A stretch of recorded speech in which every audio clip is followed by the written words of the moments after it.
आदिदेव नमस्तुभ्यं प्रसीद मम भास्कर दिवाकर नमस्तुभ्यं प्रभाकर नमोस्तुते सप्तास्वरधमारूढं प्रचण्डं कश्यपात्मजं श्वेतपद्मधरं देवं तं सूर्यं प्रणमाम्यहम् लोहितं रथमारूढं सर्वलोकपितामहं महापापहरं देवं तं सूर्यं प्रणमाम्यहम् त्रैगुण्यं च महासूरं ब्रह्म विष्णु महेश्वरं महापापहरं देवं तं सूर्यं प्रणमाम्यहम् रुहितं तेजसां पुञ्जं वायुमाकाशमेव च प्रभुं च सर्वलोकानां तं सूर्यं प्रणमाम्यहम् अञ्जूकपुष्पसङ्कासं हारकुण्डलभूषितम् एकचक्रधरं देवं तं सूर्यं प्रणमाम्यहम् विश्वेशं विश्वकर्तारं महातेजः प्रदीपनं महापापहरं देवं तं सूर्यं प्रणमाम्यहम् तं सूर्यं जगतां नाथं ज्ञानविज्ञानमोक्षदं महापापहरं देवं तं सूर्यं प्रणमाम्यहम् सूर्याष्टकं पठे नित्यं ग्रहपीडा प्रणाशनम् अपुत्रो लभते पुत्रं दरिद्रो धनवान् भवेत् अमिषं मधुपानं च यः करोति रवेर्भिः सप्तजन्म भवेत् रोगी जन्म कर्म दरिद्रता त्रितैला मधुमांसानि हस्त्यजिस्तूरवेर्धिनि न व्याधिशोकदारिद्र्यं सूर्यलोकं स गच्छति आदिदेव नमस्तुभ्यं प्रसीद मम भास्कर दिवाकर नमस्तुभ्यं प्रभाकर नमोस्तुते सप्तास्वरधमारूढं प्रचण्डं कश्यपात्मजं श्वेतपद्मधरं देवं तं सूर्यं प्रणमाम्यहम् लोहितं रथमारूढं सर्वलोकपितामहं महापापहरं देवं तं सूर्यं प्रणमाम्यहम् त्रैगुण्यं च महासूरं ब्रह्म विष्णु महेश्वरं महापापहरं देवं तं सूर्यं प्रणमाम्यहम् रुहितं तेजसां पुञ्जं वायुमाकाशमेव च प्रभुं च सर्वलोकानां तं सूर्यं प्रणमाम्यहम् अञ्जूकपुष्पसङ्कासं हारकुण्डलभूषितम् एकचक्रधरं देवं तं सूर्यं प्रणमाम्यहम् विश्वेशं विश्वकर्तारं महातेजः प्रदीपनं महापापहरं देवं तं सूर्यं प्रणमाम्यहम् तं सूर्यं जगतां नाथं ज्ञानविज्ञानमोक्षदं महापापहरं देवं तं सूर्यं प्रणमाम्यहम् सूर्याष्टकं पठे नित्यं ग्रहपीडा प्रणाशनम् अपुत्रो लभते पुत्रं दरिद्रो धनवान् भवेत् अमिषं मधुपानं च यः करोति रवेर्धिनी सप्त जन्म भवेत् रोगी जन्म कर्म दरिद्रता त्रितैल मधुमांसानि हस्त्यजिस्तूरवेर्धिनी न व्याधिशोकदारिद्र्यं सूर्यलोकं स गच्छति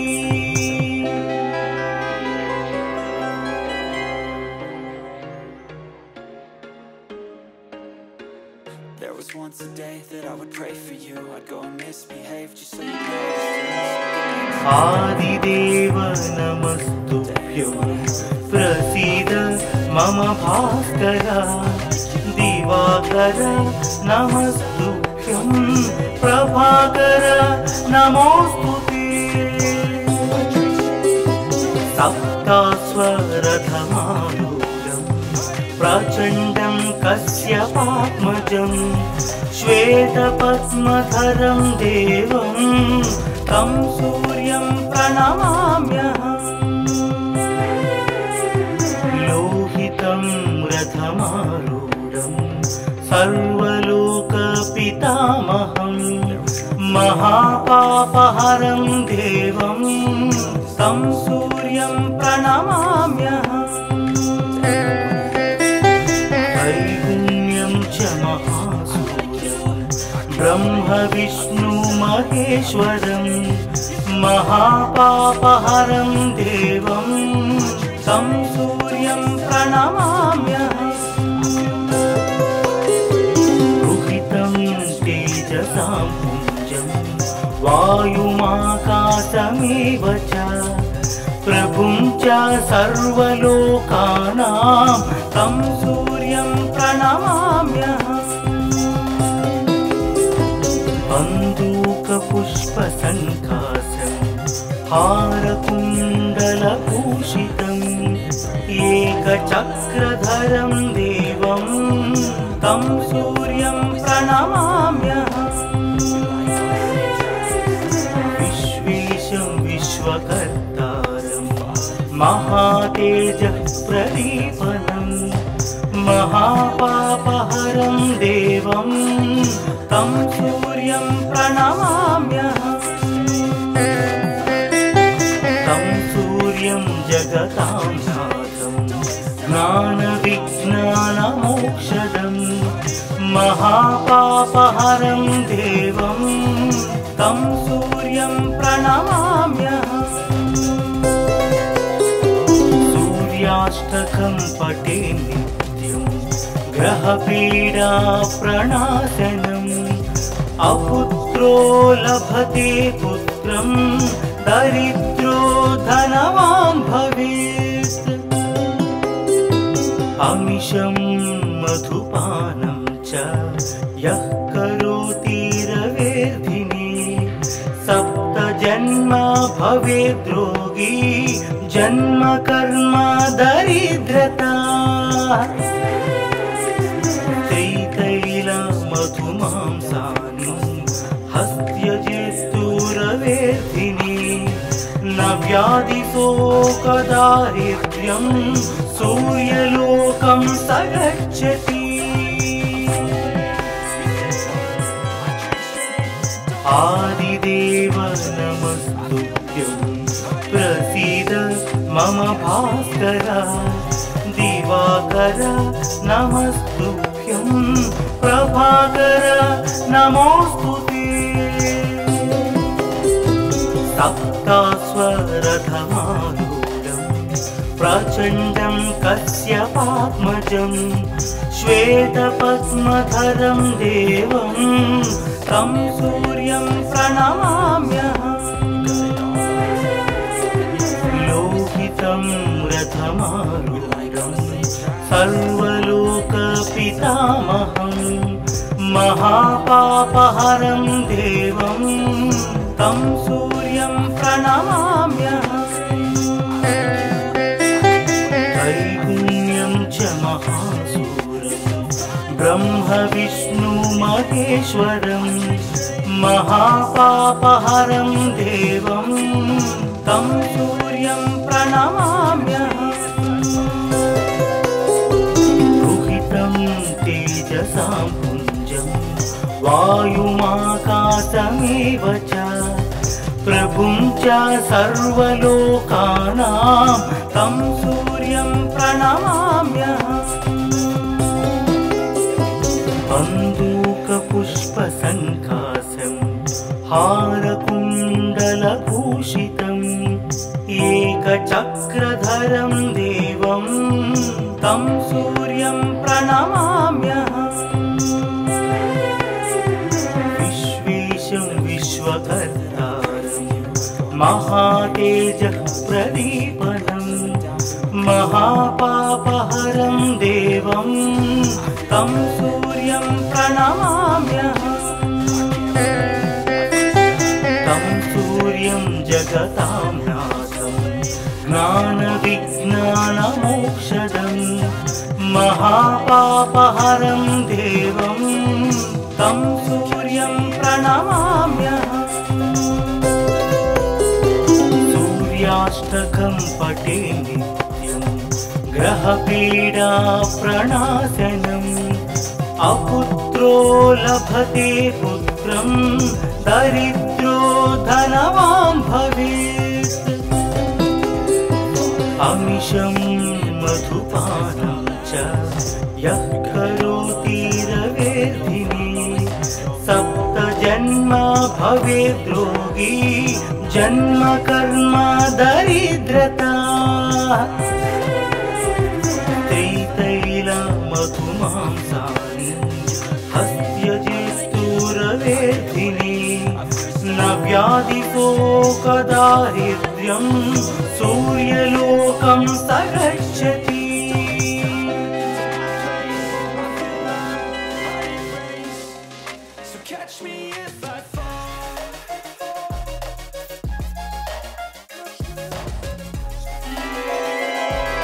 आदिदेव नमस्तुभ्यं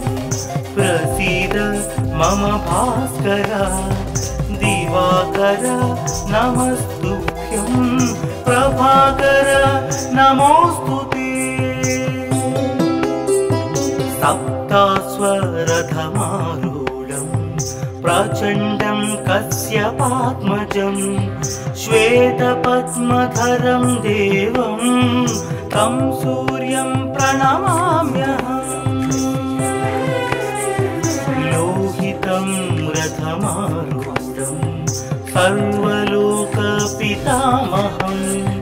महापापहरं देवं तं सूर्यं प्रणमाम्यहम् त्रैगुण्यं च महासूरं ब्रह्म विष्णु महेश्वरं महापापहरं देवं तं सूर्यं प्रणमाम्यहम् रुहितं तेजसां पुञ्जं वायुमाकाशमेव च प्रभुं च सर्वलोकानां तं सूर्यं प्रणमाम्यहम् बन्दूकपुष्पसङ्कासं हारकुण्डलभूषितम् एकचक्रधरं देवं तं सूर्यं प्रणमाम्यहम् विश्वेशं विश्वकर्तारं महातेजप्रदीपनम् महापापहरं देवं तं सूर्यं प्रणमाम्यहम् तं सूर्यं जगतां नाथं ज्ञानविज्ञानमोक्षदम् महापापहरं देवं तं सूर्यं प्रणमाम्यहम् सूर्याष्टकं पठे नित्यं ग्रहपीडा प्रणाशनम् अपुत्रो लभते पुत्रं दरिद्रो धनवान् भवेत् अमिषं मधुपानं च यः करोति रवेर्धिने सप्त जन्म भवेत् रोगी जन्म कर्म दरिद्रता त्रितैला मधुमांसानि हस्त्यजित्तुरवेर्धिने न व्याधिशोकदारिद्र्यं सूर्यलोकं स गच्छति आदिदेव नमस्तुभ्यं प्रसीद मम भास्कर दिवाकर नमस्तुभ्यं प्रभाकर नमोस्तुते सप्तास्वरथमारूढं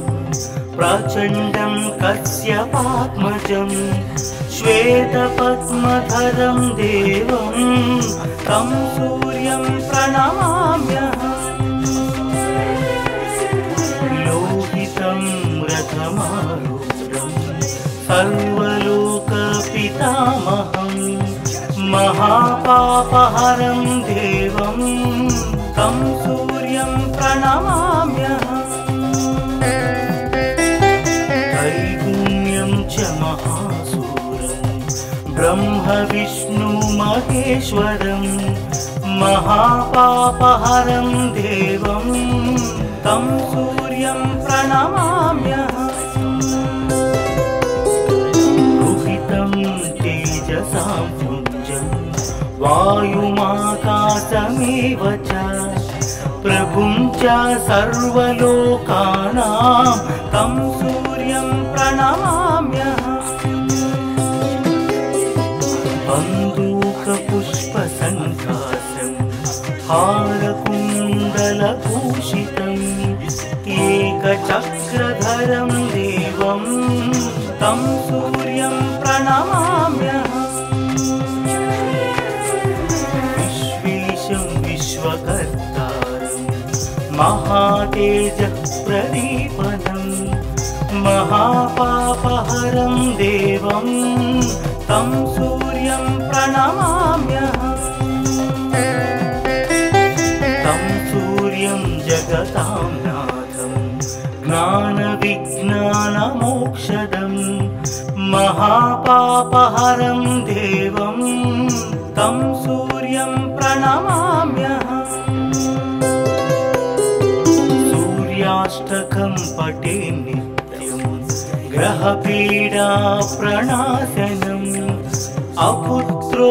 लभते पुत्रं दरिद्रो धनवान् भवेत् अमिषं मधुपानं च यः करोति रवेर्धिने सप्त जन्म भवेत् रोगी जन्म कर्म दरिद्रता त्रितैला मधुमांसानि हस्त्यजित्तुरवेर्धिने न व्याधिशोकदारिद्र्यं सूर्यलोकं स गच्छति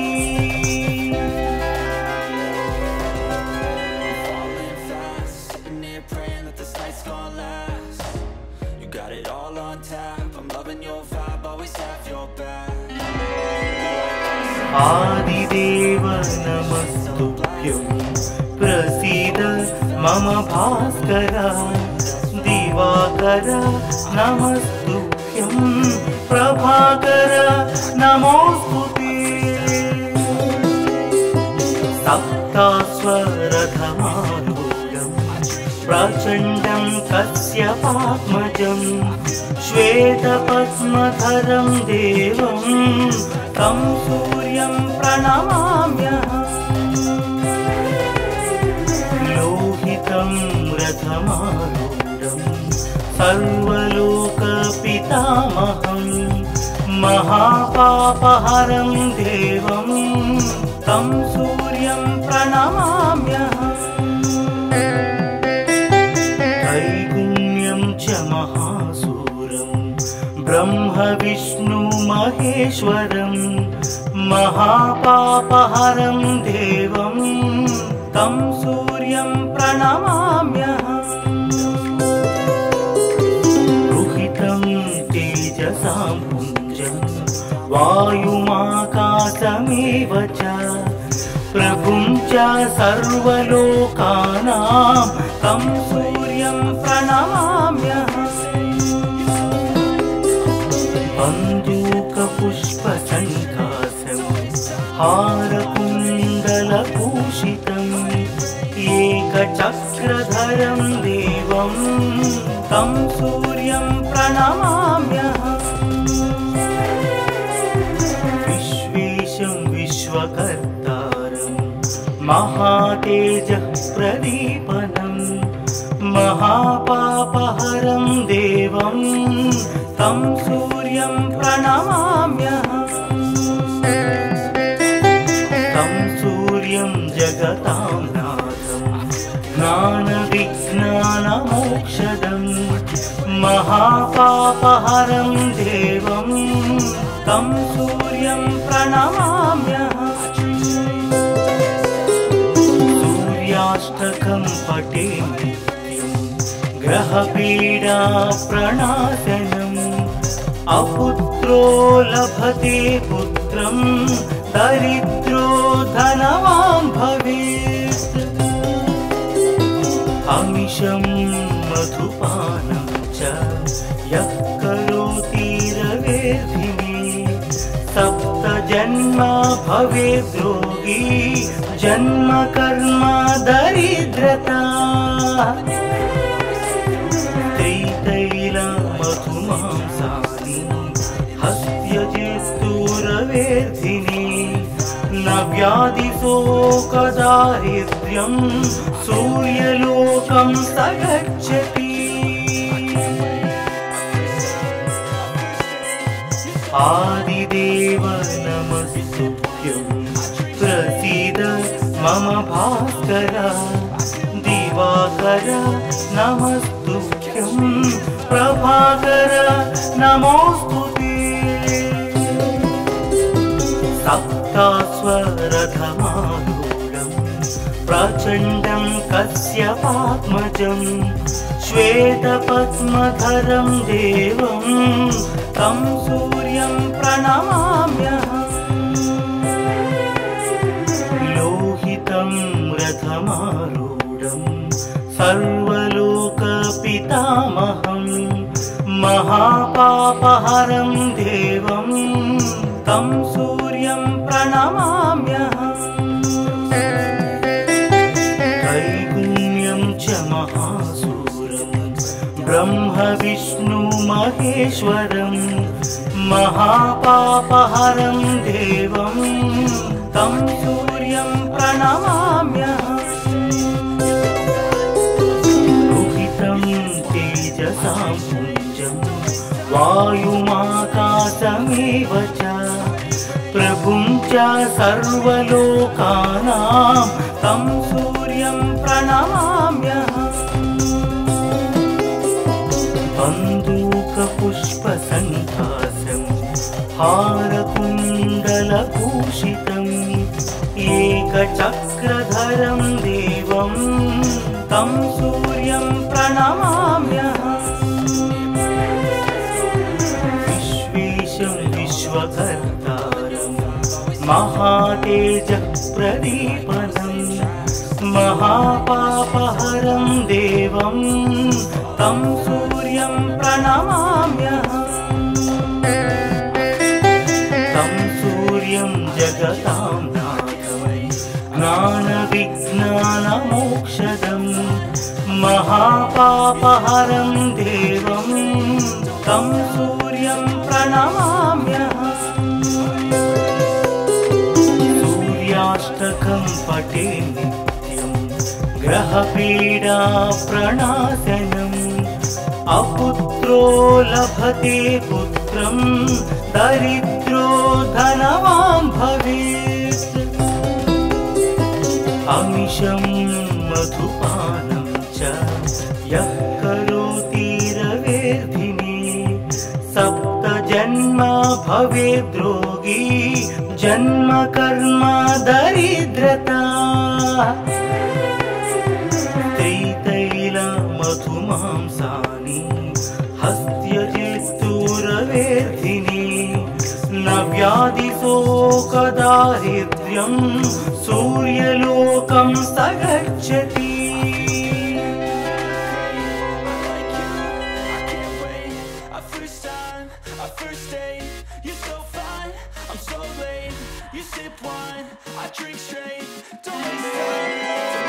आदिदेव नमस्तुभ्यं प्रसीद मम भास्कर दिवाकर नमस्तुभ्यं प्रभाकर नमोस्तुते। सप्तास्वरथमारूढं प्रचण्डं कश्यपात्मजं श्वेतपद्मधरं देवं तं सूर्यं प्रणमाम्यहम्। लोहितं रथमारूढं सर्वलोकपितामहं महापापहरं देवं तं सूर्यं प्रणमाम्यहम्। त्रैगुण्यं च महासूरं ब्रह्म विष्णु महेश्वरं महापापहरं देवं तं सूर्यं प्रणमाम्यहम्। रुहितं तेजसां पुञ्जं वायुमाकाशमेव च प्रभुं च सर्वलोकानां तं सूर्यं प्रणमाम्यहम्। बन्दूकपुष्पसङ्काशं हारकुण्डलभूषितम् एकचक्रधरं देवं तं सूर्यं प्रणमाम्यहम्। विश्वेशं विश्वकर्तारं महातेजः प्रदीपनम् महापापहरं देवं तं सूर्यं प्रणमाम्यहम्। तं सूर्यं जगतां नाथं ज्ञानविज्ञानमोक्षदं महापापहरं देवं तं सूर्यं प्रणमाम्यहम्। सूर्याष्टकं पठे नित्यं ग्रहपीडा प्रणाशनम् अपुत्रो लभते पुत्रं दरिद्रो धनवान् भवेत्। अमिषं मधुपानं च यः करोति रवेर्धिने सप्त जन्म भवेद्रोगी जन्म कर्म दरिद्रता। त्रितैल मधुमांसानि हस्त्यजित्तुरवेर्धिने न व्याधिशोकदारिद्र्यं सूर्यलोकं स गच्छति। आदिदेव नमस्तुभ्यं प्रसीद मम भास्कर दिवाकर नमस्तुभ्यं प्रभाकर नमोस्तुते। सप्तास्वरथमारूढं प्रचण्डं कश्यपात्मजं श्वेतपद्मधरं देवं तं सूर्यं प्रणमाम्यहम् लोहितं रथमारूढं सर्वलोकपितामहं महापापहरं देवं तं सूर्यं प्रणमाम्यहम् त्रैगुण्यं च महासूरं ब्रह्म विष्णु महेश्वरं महापापहरं देवं तं सूर्यं प्रणमाम्यहम् रुहितं तेजसां पुञ्जं वायुमाकाशमेव च प्रभुं च सर्वलोकानां तं सूर्यं प्रणमाम्यहम् बन्दूकपुष्पसङ्काशं हारकुण्डलभूषितम् एकचक्रधरं देवं तं सूर्यं प्रणमाम्यहम् विश्वेशं विश्वकर्तारं महातेजःप्रदीपनं महापापहरं देवं तं सूर्यं प्रणमाम्यहम् तं सूर्यं जगतां नाथं ज्ञानविज्ञानमोक्षदं महापापहरं देवं तं सूर्यं प्रणमाम्यहम् सूर्याष्टकं पठे नित्यं ग्रहपीडा प्रणाशनम् अपुत्रो लभते पुत्रं दरिद्रो धनवान् भवेत् अमिषं मधुपानं च यः करोति रवेर्धिनी सप्तजन्म भवेद् रोगी जन्म कर्म दरिद्रता त्रितैलमधुमांसानि हस्त्यजेस्तुरवेर्धिनी न व्याधिशोकदारिद्र्यं सूर्यलोकं स गच्छति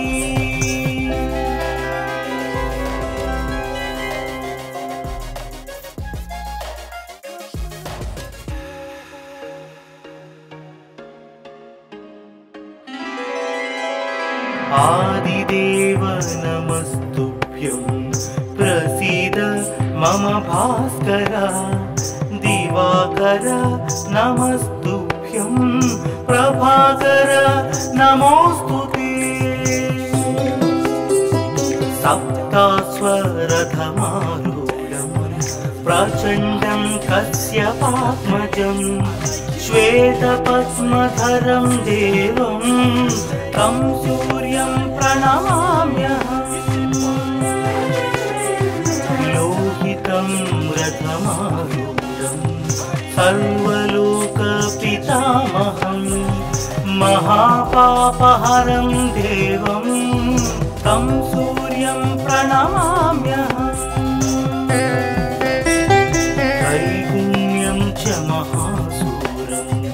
ब्रह्म विष्णु महेश्वरं महापापहरं देवं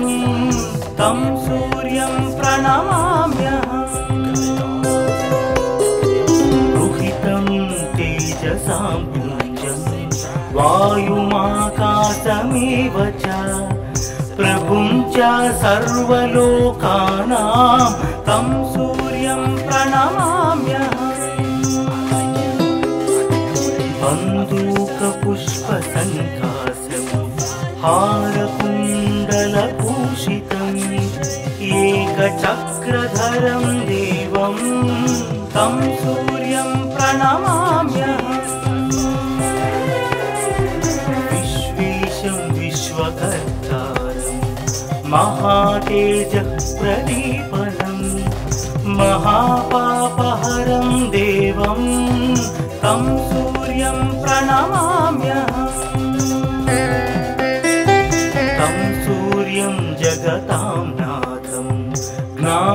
विज्ञानमोक्षदं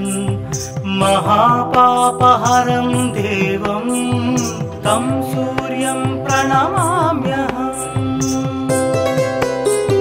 सूर्याष्टकं पठे नित्यं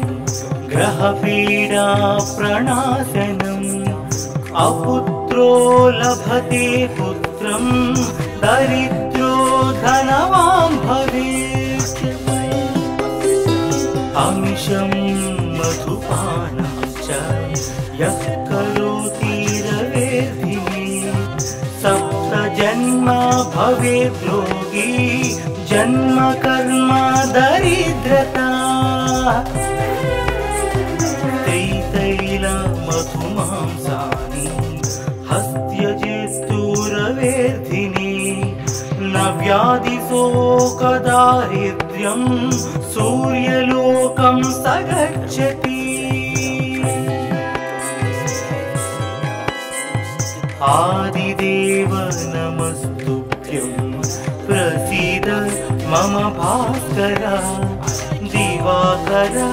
नमस्तुभ्यं प्रभाकर नमोस्तुते सप्तास्वरथमारूढं प्रचण्डं कश्यपात्मजं श्वेतपद्मधरं देवं तं सूर्यं प्रणमाम्यहम्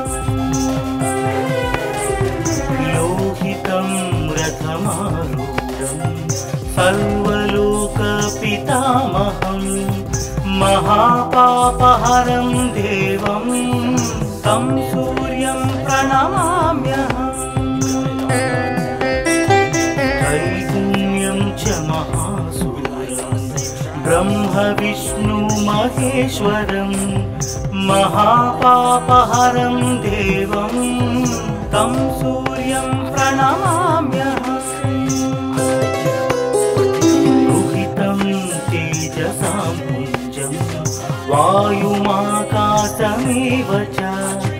प्रभुं च सर्वलोकानां तं सूर्यं प्रणमाम्यहम् बन्दूकपुष्पसङ्कासं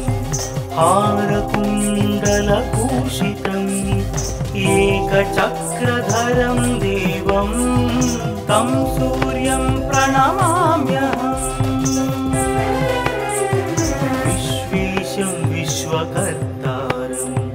महातेजः प्रदीपनं महापापहरं देवं